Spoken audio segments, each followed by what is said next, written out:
Hello friends. इस video में हम लोग एक मज़ेदार सेक्शन के बारे में बात करेंगे।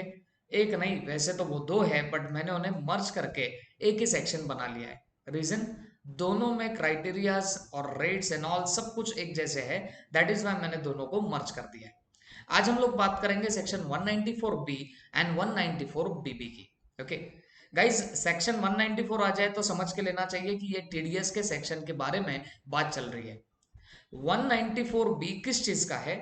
अगर आपको विनिंग्स होती है, अगर आपको पैसा मिलता है फ्रॉम लॉटरीज, क्रॉसवर्ड पजल या एनी सॉर्ट ऑफ गेम, इस तरीके के और किसी गेम से अगर आपको कोई विनिंग्स होती है, तो सवाल है टीडीएस कैसे कटेगा, कितने रेट से कटेगा, कब कटेगा। ओके, ये इस वीडियो में देखने मिलेगा। उसके बाद सेक्शन 194BB जो है, ये डील करता है winnings from horse races. Okay, horse races से अगर आप लोगों को कोई विनिंग्स होती है तो उस वहां पे टीडीएस का इम्प्लीकेशन कैसे होगा, ये सब आपको इस वीडियो में देखने मिलेगा। तो गाइस, क्योंकि दोनों के क्राइटेरिया सेम है, रेट सेम है, तो मैंने दोनों को मर्ज कर दिया है और हम लोग इन सब को अब एक साथ ही देखने लग जाएंगे। ठीक है, सबसे पहले आपको बता दूं, जो भी आपको लॉटरी से या क्रॉसवर्ड पजल से आपको कोई रिसिप्ट होगी, आपको कोई विनिंग्स होगी, तो that will be liable for flat 30% deduction. उसमें टीडीएस कट के आपको पैसा आएगा। आपने देखा होगा केबीसी। ओके, केबीसी आपको भी बहुत अच्छे से पता है कि ये तो भाई ऐसा है कि जहाँ पे गेम है, जहाँ पे आप लोग क्वेश्चंस के आंसर देते हो, रातों रात करोड़पति लखपति आप लोग बन सकते हो। तो गाइज, वो जो विनिंग्स आएगी, वो जो पैसे आएंगे, उस पर टैक्स कटेगा। और वो टैक्स किस रेट से कटेगा बताओ? 30% से कट के आपके हाथ में आ जाएगा, और वो सेक्शन रहेगा 194B। तो गाइस, कोई भी गेम ले लीजिए, अगर आपको उससे विनिंग्स मिलती है तो वो जाके चार्ज होगा 194B के अंदर, और उसका टीडीएस कितना कटेगा? 30% से टीडीएस उसका कट जाएगा। ठीक है, तो ये बात अच्छे से याद रखना। वैसे हॉर्स रेसेस से अगर आपको कोई विनिंग्स मिलती है तो that will also be liable for 30% TDS. Okay, सवाल है डिडक्टी कौन होना चाहिए, मतलब जिस बंदे का टीडीएस कट रहा है, तो वो बंदा कौन होना चाहिए? तो वो बंदा रेसिडेंट भी हो सकता है या फिर नॉन रेसिडेंट भी हो सकता है। जरूरी नहीं है कि रेसिडेंट को ही ये सेक्शन लागू हो। अगर डिडक्टी मतलब जिसका टीडीएस काटना है, वो बंदा अगर रेसिडेंट है तो भी कटेगा, नॉन रेसिडेंट है तो भी कटेगा। लेकिन सबसे इंपॉर्टेंट, आप लोगों को इसकी लिमिट समझनी पड़ेगी।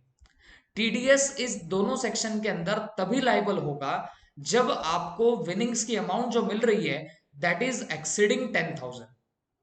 अगर 10,000 से नीचे की अमाउंट आपको मिल रही है तो समझ के चलना आपका वहां कोई टीडीएस का इंप्लीकेशन नहीं आएगा। लेट्स से आपने कोई एक लॉटरी टिकट परचेस किया हुआ है। ओके, और लॉटरी टिकट है 5,000 के इनाम का। आपका लॉटरी निकल भी गया, कितने पैसे आएंगे? 5,000 रुपए आएंगे। सर, टीडीएस कटेगा क्या? जवाब है जी नहीं, टीडीएस नहीं कटेगा। रीजन क्या है? रीजन इज दैट कि आपकी जो विनिंग्स है, विनिंग्स तो 10,000 से भी नीचे है। अगर 10,000 से नीचे आपकी विनिंग्स रहेगी तो याद रखना 194B या 194BB का यहाँ पर कोई इंप्लीकेशन नहीं होगा। ओके, तो गाइस, बहुत लोग क्या करते हैं, ये 10,000 की जो सीलिंग लिमिट है, इसको मिस यूटिलाइज करने की कोशिश करते हैं। जैसे मैं आपको समझाता हूँ। कोई बंदा है, जिस बंदे को लेट से लॉटरी का या फिर किसी गेम की वजह से या गेम में लूज होने की वजह से सामने वाले बंदे को या दूसरे बंदे को कोई पेमेंट देनी है। ओके, और लेट से वो पेमेंट देनी है 15,000।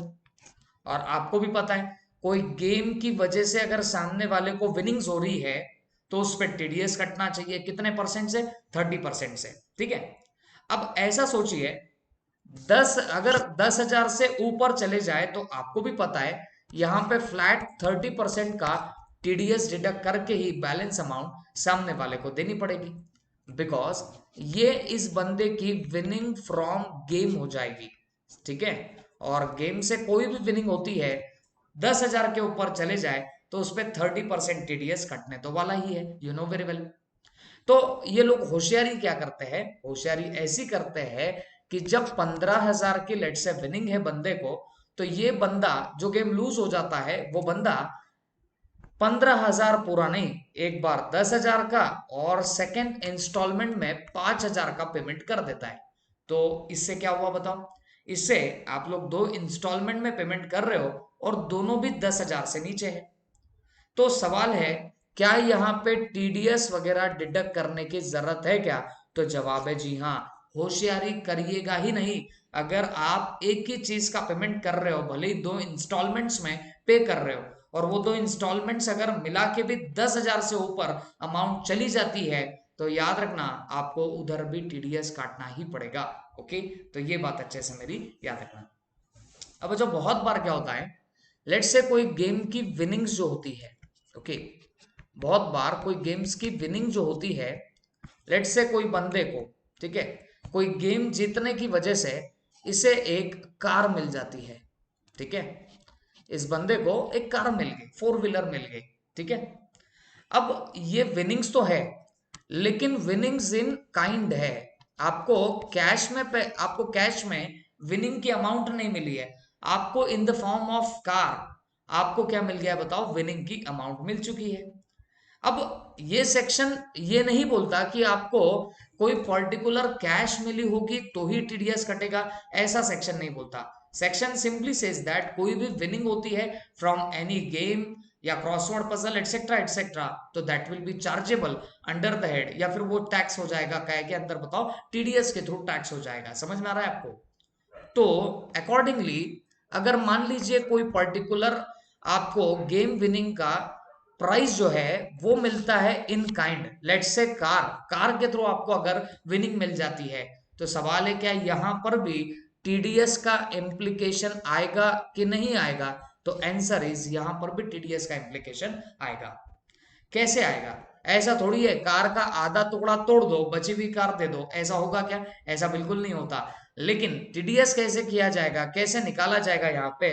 तो याद रखना, जो भी बंदा प्राइज दे रहा है, जो भी बंदा प्राइज दे रहा है in the form of car, तो इसकी रिस्पॉन्सिबिलिटी रहेगी। और रिस्पॉन्सिबिलिटी क्या रहेगी बच्चों?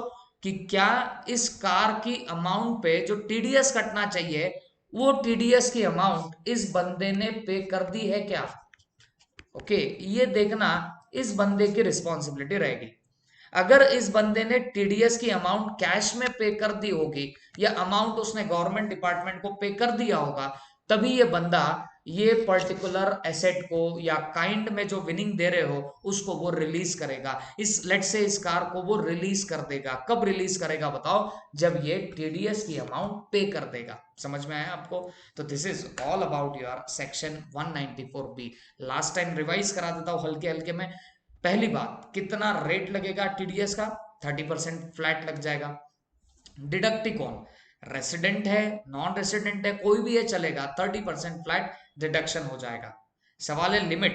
याद रखना, अगर आप जो विनिंग की अमाउंट दे रहे हो सामने वाले को वो एक्सीडिंग 10,000 होगी, तो फिर जाके वहां पे टीडीएस आने लगेगा। आप होशियारी कर रहे हो, इंस्टॉलमेंट 10 से नीचे की दे रहे हो तो भी नहीं चलता। सिंगल अमाउंट अगर आप लोग स्प्लिट करके देना चाह रहे हो, स्टिल वहां पर भी क्या होगा बताओ? टीडीएस का इंप्लीकेशन आने लग जाएगा। ठीक है। और अगर मान लीजिए कोई आपकी पर्टिकुलर जो केस है, ओके, और वो केस आपको ऐसा समझ के लीजिए कि आपको कोई बंदा काइंड में दे देता है। क्या काइंड में देता है बताओ? कोई विनिंग काइंड में दी जाती है, तो ऐसे केस में क्या होगा?